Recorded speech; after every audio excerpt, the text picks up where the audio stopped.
안녕하세요. 손해평가사 나원참입니다. 지금부터 손해평가사 1차 시험 3과목인 재배학 및 원예 작물학 강의를 시작하도록 하겠습니다. 자, 이 과목은 고득점보다는 40점 과락을 면하는 작전으로 공부하시는 것이 좋을 것입니다. 제가 전공한 분야가 아니라서 설명하는데 많이 어렵고 좀 힘이 듭니다. 그렇지만 최선을 다해서 강의하도록 할게요. 자, 2023년도 9회 시험에서 9회 1차 시험에서 제가 84점을 받은 경험으로 제가 공부했던 방법을 위주로 설명해 드리도록 하겠습니다. 암기해야 할 부분들이 지금 상당히 많은데 암기해야 할 것들만 정확히 암기를 해 놓으면 좋은 점수를 받을 수 있습니다. 암기해야 할 자료와 그리고 재배학 교재는 제 블로그에 가셔서 다운받아 사용하시기를 바랍니다. 자, 그러면 지금부터 제가 암기했던 것들 위주로 강의를 시작하도록 하겠습니다. 첫 번째 지금 장일식물 이게 나오는데 장일식물, 단일식물, 그 다음에 중성식물 이게 나오죠. 그러니까 여러분들이 이제 공부를 하시다 보면은 이제 꽃이 핀다 또는 발아, 싹이 튼다 그러죠. 개화 촉진 요소들이 있죠. 그러니까 어떤 환경에 변화를 주게 되면은 개화가 됩니다. 이제 대표적으로 그게 뭐가 있냐면은 일장 처리가 있죠. 일장 처리와 그 다음에 추나 처리라고 들어보셨죠. 버널리제이션 해가지고 추나 처리. 그러니까 대표적으로 지금 일장 처리, 추나 처리 두 가지가 있죠. 그리고 이제 뭐 또 탄질비가 있습니다. 탄수와 질소의 비율로, 그 다음에 식물 호르몬 있죠. 대표적인 거 지베렐린, 식물 호르몬, 생장 호르몬에 의해서 개화가 촉진이 되는 경우, 또 발근이 촉진이 되는 경우, 그리고 또 이제 온도와 일장, 여러 가지 요소들이 있습니다. 자, 이러한 요소들에 의해서 개화가 촉진이 되는데 첫 번째 일장이 나옵니다. 일장. 그러니까 일장 처리를 하게 되면은 이제 개화가 촉진이 되는데, 자, 이거는 단일하고 이제 장일하고 이렇게 대표적으로 분류가 되죠. 자, 12시간 이상. 자, 이거는 낮의 길입니다. 12시간 이상, 그 다음에 12시간 미만 해가지고 분류가 돼요. 그러니까 단일 식물 같은 경우는 이제 주로 8시간에서 10시간 정도죠. 그러니까 12시간 이상이 장일 식물이 됩니다. 그러니까 낮의 길이가 길다, 낮의 길이가 짧다. 그러니까 이제 대표적인 게 지금 낮의 길이가 짧은 국화 있죠, 국화. 국화 같은 경우는 낮의 길이가 짧고 밤의 길이가 길다가 되겠죠. 그때 이제 주로 개화가 이루어집니다. 밤의 길이가 길 때 개화가 이루어진다. 근데 이거는요, 이 일장 처리 같은 경우는 이제 어디다가 처리를 해야 되느냐. 추나 처리는 여기 여러분 다 아시죠? 생장점에다가 뭐 하죠? 생장점에다가 온도로 가는 거죠. 온도. 여기는 고온 처리하는 경우, 저온 처리하는 경우 두 가지로 나뉘죠. 근데 일장 처리는 나무 잎에다 합니다. 나무 잎에다가 이제 길게, 낮의 길이가 기냐 짧냐 이제 이거를 이제 처리를 해주는 거죠. 근데 나무 잎도 어린 잎이 아니고 다 자란 잎, 성엽이 됩니다. 성엽에다가 일장 처리를 해준다 이거죠. 그러니까 이제 국화 같은 경우는 일단은 밤에 가로등 있죠.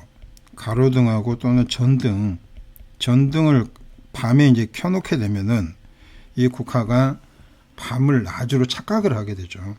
그러게 되면 어떻게 돼요? 개화가 억제가 돼버립니다. 낮의 길이가 길어진다 이렇게 착각을 해가지고 개화가 억제가 돼버려요. 그래서 이런 경우를 우리가 광중단 그렇게 암기를 해야 합니다. 광중단 현상이다 그래요. 그래서 이제 이렇게 낮의 길이가 기냐 짧냐 이걸로 이제 개화가 된다 안 된다 이렇게 보는 거예요. 그래서 이제 장일식물 같은 경우는 저 같은 경우는 이제 어떻게 암기를 했냐면은 시, 양, 상, 감 이런 식으로 암기를 했습니다. 시, 양, 상, 감, 양, 가가. 그리고 여기다가 이제 시클라멘이라고 들어보셨나요? 시클라멘이 또 시험에 아주 잘 나오는 작물입니다. 꽂힌 것 같아요. 그리고 이제 단일식물에는 국홍뼈, 옥수코목 나딸하고 그 다음에 포인세티아 이것도 엄청 시험에 많이 나왔습니다. 포인세티아 그리고 칼랑코에라고 또 있습니다. 칼랑코에도 단일 식물에 해당이 돼요. 그리고 이제 장일, 단일 영향을 받지 않는 중성 식물이죠. 그러니까 이 세 가지가 지금 한 세트입니다. 그러니까 중성 식물에는 호진가고 토당강장 이렇게 또 암기를 하세요. 호진가고 토당강장. 자, 이 객관식 문제는요, 머리 글자만 암기를 해도 충분합니다. 머리 글자만 암기해도 객관식이기 때문에 다 보여요, 그냥. 굳이 다 외울 필요 없습니다. 그 다음에 이제 호흡 급등형과 호흡 비급등형이 있습니다. 그러니까 이거는 이제 호흡이 뭐냐. 여러분들 광합성 할 때 보면은 광합성과 호흡 그러죠. 그러니까 낮에는 광합성과 호흡을 같이 하고 밤에는 호흡만 하죠. 호흡만. 그러니까 낮에는 산소를 배출하고 밤에는 CO2를 배출을 하는 경우. 그래서 이거는 자, 어떤 과일의 열매가 성숙되어 가는 과정에서 이제 발생이 됩니다. 성숙되어 가는 과정에서 호흡이 급등형이 되는 경우, 비급등형인 경우 두 가지로 이렇게 분류가 됩니다. 자, 암기하실 때는 사서, 살자, 복희바, 감토 이렇게 암기하세요. 사서, 살자, 복희바, 감토.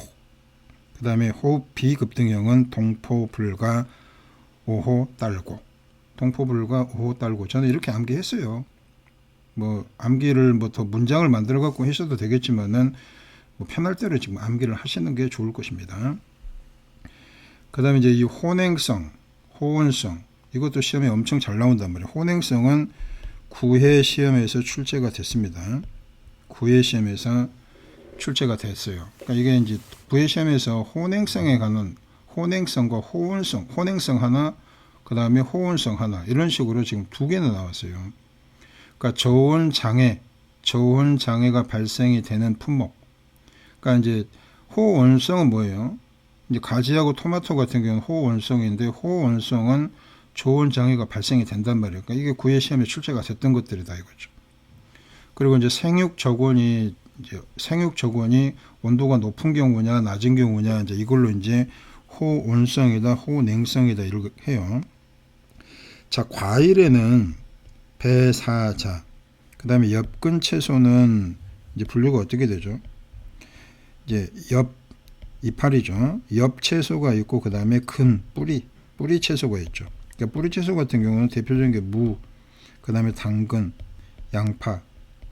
이게 이제 호냉성이 됩니다. 그 다음에 엽은 배추, 상추, 다 이게 이제 이파리죠.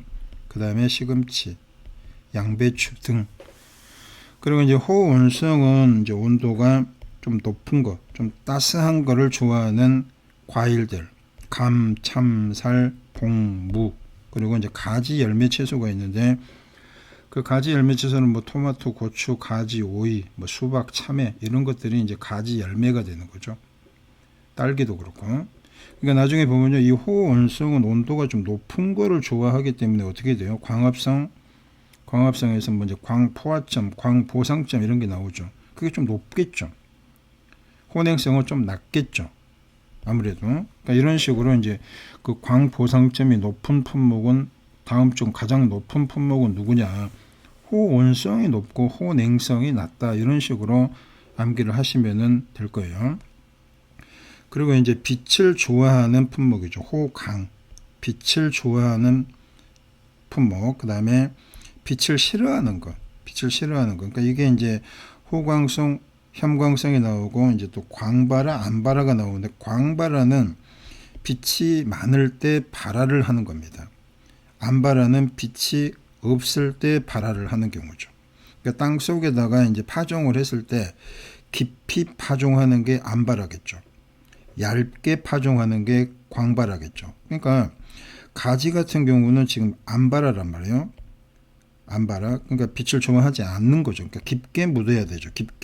깊게 파종을 하고 광발화 같은 경우는 빛을 좋아하는 이 품목들이 되기 때문에 얇게 파종을 해야 된다 이거죠. 그래서 혐광성은 거의 비슷해요. 토가 오호 파, 이렇게 암기를 하시고 여기는 이제 배우, 그 다음에 금상, 배우가 금상 탔다. 당근은 담배 핀다.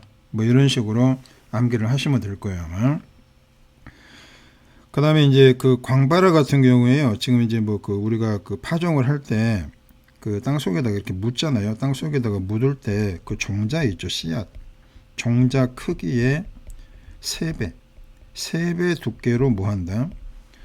파종을 해라. 그리고 이제 흙을 덮잖아요. 씨를 뿌리고 흙을 덮을 때 그걸 이제 복토라고 하는데 그 복토할 때 종자 크기의 3배 정도로 뭐 한다? 복토를 한다 이렇게 해요. 그때 이제 깊게 묻냐 얕게 묻냐는 또 이제 강바라냐 안바라냐에 따라서 좀 달라지겠죠. 그러니까 그냥 표준적으로는 종자 크기의 3배 크기 정도로 이제 복토를 해라라고 하는데 그게 이제 그 강바라 안바라일 때는 또 그게 이제 또 좀 그 규칙에서 어긋나겠죠. 벗어나겠죠. 그리고 이제 산소 요구량이 높은 품목들이 있습니다. 산소 요구량이 높은 작물들이라고 했죠. 완토보 감사. 이제 이런 게요. 이제 머리 글자 외울 때요. 완토보 감사 그러면은 완두, 토마토, 보리, 감, 단감 떫은가? 감자. 그 다음에 사탕수수. 이게 이제 사자가 많단 말이에요. 사탕수수, 사탕무, 그 다음에 사과. 이런 것들이 많은데요. 걱정할 필요 없더라고요. 저도 이제 그걸 가지고서 객관식에 사자로 시작되는 것만 다 나오면 어떡해? 라고 하면은 좀 골치 아플 거잖아요. 근데 그렇게 안 나옵니다. 딱 하나 나와요. 하나 사탕 그러면 사탕수수 이렇게 나오니까 완토보 감사 이런 식으로만 암기해도 충분하다 이거죠. 그 다음에 이제 이 산소 요구량이 높은 작물들이었죠. 그 다음에 요수량이 나오는데 자, 이 요수량은 뭐냐? 그 건물 1g을 만드는데 필요한 수분량이다라고 이렇게 얘기하거든요. 건물 1g을 생산하는데 소비되는 수분량. 그게 무슨 소리냐 하면은 그러니까 이 식물체에서 수분을 완전히 제거합니다. 수분을 완전히 제거해 가지고 뭐를 만든다? 건물을 만듭니다. 건물이라는 거는 이제 완전히 건조한 물건을 만들어낸다 이 말이에요. 이 건물 1g을 생산하는데 소비되는 수분량이에요. 수분량. 그게 이제 높은 순서로 해가지고 이렇게 나오죠. 명아주가 제일 높고 그 다음에 오이, 그 다음에 목화, 그 다음에 옥수수, 기장. 이것들은 옥수수, 기장 얘네들은요. 그 건조한 환경에서 잘 자라는 작물들이죠. 건조한 환경, 그러니까 고온에서 많이 잘 자라는 작물들이기 때문에 그게 많이 필요하지 않는 거죠. 그러니까 요수량이 낮은 작물들이 옥수수, 수수, 기장이 됩니다. 뭐 귀리, 밀 뭐 이런 것도 마찬가지겠죠. 그 다음에 높은 품목이 주로 이제 이 오이, 호두, 그 다음에 두류, 콩과죠, 콩과. 그 다음에 보리가 여기 있습니다. 그러니까 여러분들이 지금 이 오이를 좀 암기를 해 놓으셔야 될 겁니다. 요수량이 높은 품목, 가장 높은 품목이 누구냐라고 했을 때 오이, 명아주 오이죠. 그러니까 이것도 이제 기출문제에서 이미 출제됐던 것들입니다. 그러니까 요수량이라는 거는 건물 1g을 생산하는데 소비되는 수분량이다라고 하고, 그 다음에 이걸 다른 말로 증산계수라고도 합니다.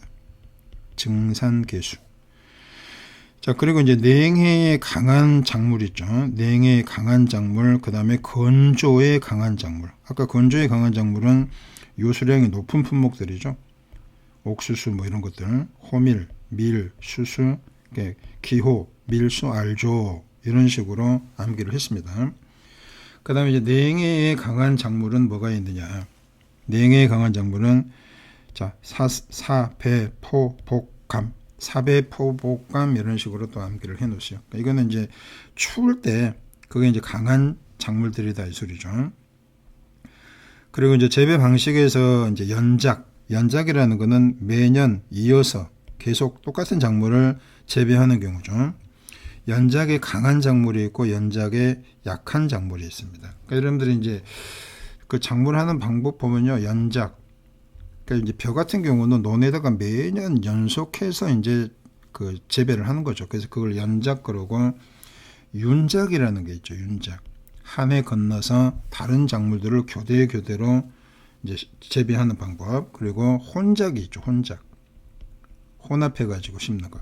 그 간작이라는 것도 있습니다. 간작. 자, 이건 혼합해서 이제 심는 게 대표적인 게 뭐가 있죠? 계량산포라는 말 들어봤나요? 계량산포. 그 다음에 간작은 이랑하고 두둑 있죠, 두둑. 이랑하고 고랑에다가 서로 다른 작물을 심는 경우입니다. 사이사이에다가 다른 작물들을 심어가지고 간작 그래요. 자, 이 계량산포는 자, 작물 재배 면적의 3분의 2는 이제 보리, 춘파, 추파, 보리를 재배하고 3분의 1은 콩과 작물을 재배하는 경우를 우리가 계량산포 이렇게 말해요. 그리고 이제 대표적으로 이제 윤작에 해당되는 게 뭐가 있냐면요. 윤작은 노퍽식이라고 들어봤어요. 노퍽식 재배다 그래가지고 자, 1년은 순무를 심고 그 다음 1년은 보리를 심고 그 다음 1년은 클로버를 심고 클로버 그 다음 1년에는 이제 밀을 심는다 이거죠. 교대교대로. 그러니까 순무, 보리, 그 다음에 클로버, 밀 이런 식으로 이제 교대교대로 심는데 저 순무는 이 토양을 증진시켜 주는 겁니다. 증진. 보리는 토양의 지력을 수탈해 가는 거죠. 수탈. 그러니까 한 해는 지력을 중진시켜 주고 한 해는 지력을 수탈해 가고 또 다시 증진, 수탈 이런 식으로 교대교대로 이렇게 이제 지어 나가는 방법을 노퍽식 재배다라고 해요. 노퍽식. 그러니까 나중에 이런 게 이제 시험에 출제가 될 수 있으니까 노퍽식 재배가 뭐냐, 그 다음에 계량산포 방식의 재배법이 뭐냐 라고 이렇게 물어볼 수가 있으니까 이것도 정리해 놓도록 하십시오. 자, 연작의 약한 작물 대표적인 게 인삼이죠. 인삼. 그러니까 인삼은 이제 6년근 매년 지금 6년 동안 계속 이제 재배가 같은 그 밭에서 이제 재배가 된단 말이에요. 이제 6년근 인삼을 뭐 하고 나서 재배하고 나서 전부 다 수확을 하죠. 그럼 이제 거기 수확하고 바로 뒤이어서 거기다가 또 인삼을 심게 되면은 6년 동안 인삼이 지금 그 땅에 있는 지력을 다 빨아먹었기 때문에 안 되죠. 그래서 인삼은 연작에 매우 약합니다. 그래서 이제 연작에 약한 작물이 지금 여러분들이 암기해야 될 것들이 감귤, 수박, 무화과. 그러니까 이게 아행, 복무, 인감수 이렇게 저는 외웠단 말이에요. 아행, 복무, 인감수. 연작에 약한 거, 연작에 강한 것보다는 약한 거 이쪽에 더 초점을 맞추세요. 강한 거는 이제 고부양, 저기 제주도에 가면 삼성혈이라고 있죠. 고부양, 삼성, 제주도에 많은 성, 세 성이 있죠. 고부양, 딸, 옥수양은 호벼, 무당 이런 식으로 저는 외웠는데, 근데 뭐 외우는 방법이 지금 하도 뭐 여러 가지들이 있겠지만은 자기에 가장 맞는 방법으로 암기를 해주는 게 좋을 거예요 아마. 그 다음에 이제 습해가 또 엄청 시험에 잘 나오죠. 습해 대책이 뭐냐. 습해 대책 있죠. 그러니까 물이 이제 엄청 많으면은 수분이 엄청 많으면은 이제 습해가 일어나는데 그러니까 산소가 부족해가지고 호흡 장애들이 발생을 하게 되죠. 근데 그거에 대한 계량책이 뭐가 있느냐. 많죠. 뭐 퇴비를 사용해야 된다. 석회를 사용해야 된다. 또 뭐 휴립이 뭐죠? 휴립 같은 경우는 이제 이렇게 고랑이 있고 이랑이 있고 이렇게 가죠. 고랑이 있고 그다음에 또 이랑. 그러니까 여기가 이제 휴립입니다. 휴립.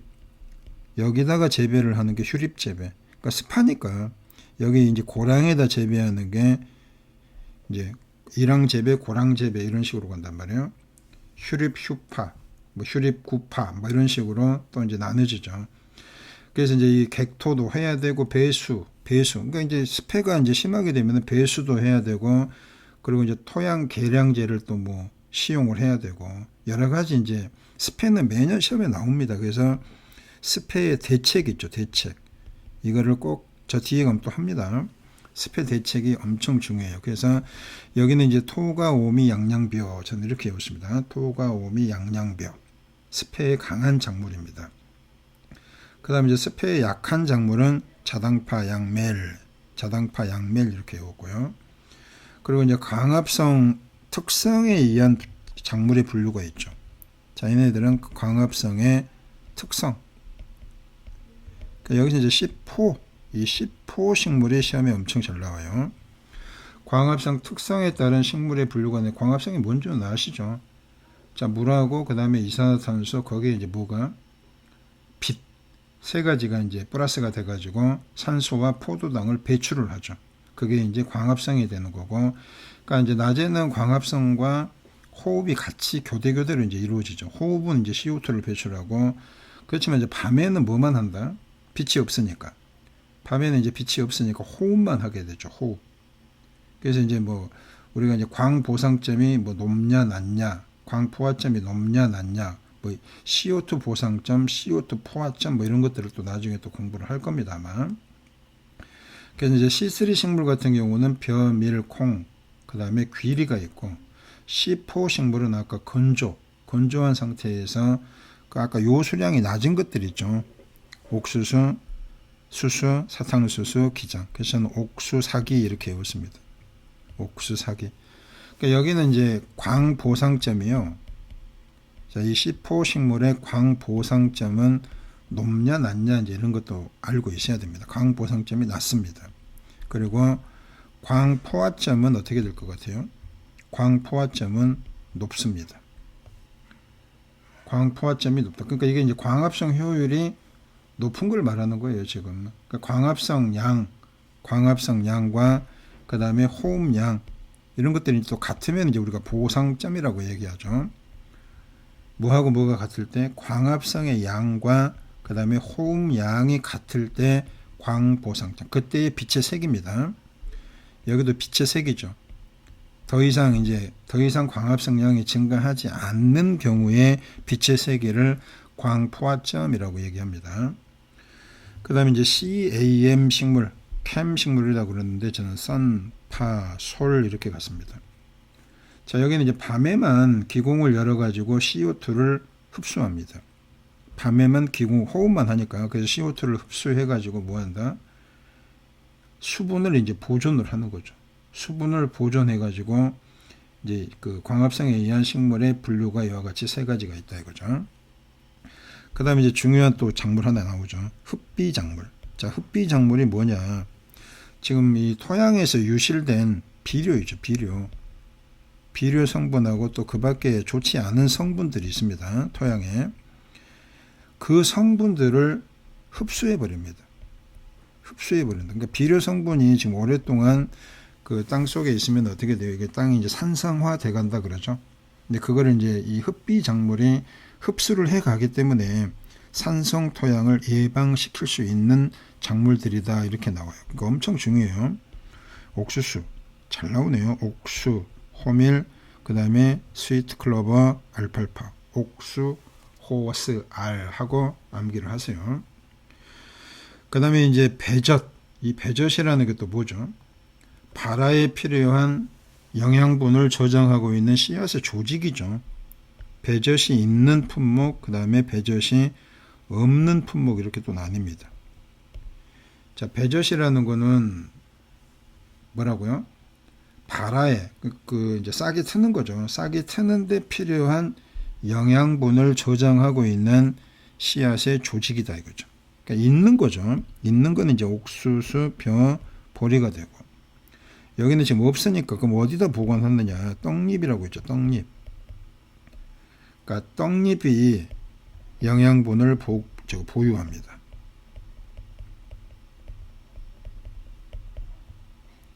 배젖이 없는 이 작물들은 배젖이 없는 작물은 일단 대표적인 게 콩과 팥이다 이거죠. 그 다음에 이제 연화 재배라고 있는데 이 연화 재배는 이제 우리가 그 채소를 먹을 때 부드럽게 해서 먹는 그 채소들이죠. 땅두릅, 그 다음에 파, 부추, 샐러리, 그러니까 이런 것들은 이제 그 이파리가 거칠어지면은 먹기가 좀 힘들잖아요. 그래서 얘네들은 연화 재배를 하는데 어떻게 연화 재배를 하느냐? 빛 있죠, 빛. 그러니까 빛을 차단을 시켜버립니다. 빛으로 해요. 뭐 어떤 약물을 투약해가지고 하는 게 아니고 햇빛을 차단하여 이걸 이제 식물들을 뭐하게 해요? 부드럽게 재배하는 방법이다 이거죠. 약물 처리하는 게 아니죠. 그래서 이거를 연화 재배라고 해요. 그러니까 지금 일단은 여기까지 일단 1강으로 할게요. 지금 너무 많은 거를 해버리면은 또 머리도 아프고 또 암기사항도 워낙 많다 보니까 조금씩 잘 나가면서 설명을 해드릴게요. 그러니까 일단은 지금 여기에서 시험에 잘 나올 만한 것들이 뭐인가를 다시 한번 정리해 보세요. 저는 자, 일장 처리 중요합니다. 일장 처리. 그리고 이제 혼행성, 호운성 이거는 지금 9회 시험에서 2개 다 출제가 됐기 때문에 10회에서는 뭐 또 출제가 될지 안 될지는 모르겠습니다만 그래도 혼행성, 호운성 정말 중요한 부분입니다. 광바라, 안바라 이것도 진짜 많이 나와요. 호광성, 혐광성도. 그리고 이 요수량도 종종 많이 물어봅니다. 요수량, 산소 요구량도 그렇고. 그리고 이제 연작, 습해 정말 중요해요. 그리고 이제 광합성의 특성에 따른 작물에 분류해가지고 10호 식물. 자, 10호 식물은 광보상점이 낮고 광포화점이 높다. 그리고 흡비작물. 여기까지 열심히 또 암기를 하도록 하십시오. 그러니까 이거는요, 이 테이블은 제가 만든 거기 때문에 여러분들이 또 맞게끔 또 만들고 여러분들이 또 외우기 쉬운 머리 글자를 어떻게 해서라도 좀 잘 따보세요. 순서를 좀 바꿔도 괜찮으니까. 뭐 항상 이렇게 똑같은 방법으로 외우라고는 추천하지 않고 여러분들이 좀 편리하게 외울 수 있는 방법으로 암기하셨으면 좋겠습니다. 자, 이번 시간 여기까지 하도록 하겠습니다. 감사합니다.